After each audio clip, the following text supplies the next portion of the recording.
আসসালামু আলাইকুম। হুসাইন স্কুল নিবন্ধন প্রশ্ন সমাধান ক্লাসে আপনাদেরকে স্বাগতম। তো আমাদের আজকের প্রথম প্রশ্ন, 1 থেকে 50 পর্যন্ত মৌলিক সংখ্যা কতটি?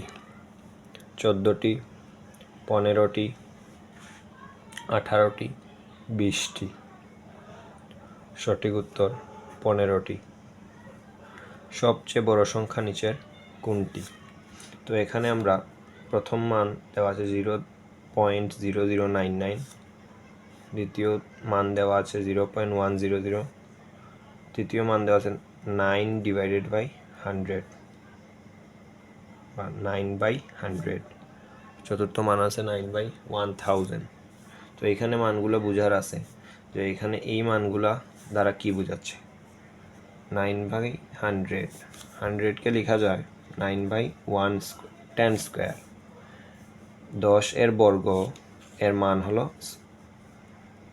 10 এর বর্গ মানে হলো 10 গুণ 10। 10 গুণ 10 সমান আমরা জানি 100। তাহলে বর্গ আমরা জানি যে সূচকের অঙ্কগুলোতে দেখছি যে একটা মান যদি নিচে চলে আসে তাহলে ওইটা মান চেঞ্জ হয়, আবার নিচ থেকে উপরে নিলেও এর উপরের ঘাত বা পাওয়ার চেঞ্জ হবে। এখানে যেহেতু +2 বা 10 স্কোয়ার আছে, উপরে গেলে ওইটা হয়ে যাবে 9 × 10⁻²। মানে 10⁻² মানে বোঝাচ্ছে যে 0.09। আবার আমরা যদি 9/1000 দেখি তাহলে এটাকে লেখা যায় 9/10³ 10³ মানে 10 × 10 × 10। তো এই মানকে যদি আমরা উপরে নিয়ে যাই তাহলে 9 × 10⁻³ মানে 0.009।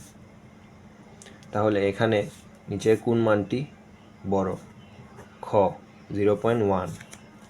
1 হতে 20 পর্যন্ত মৌলিক সংখ্যা কতটি?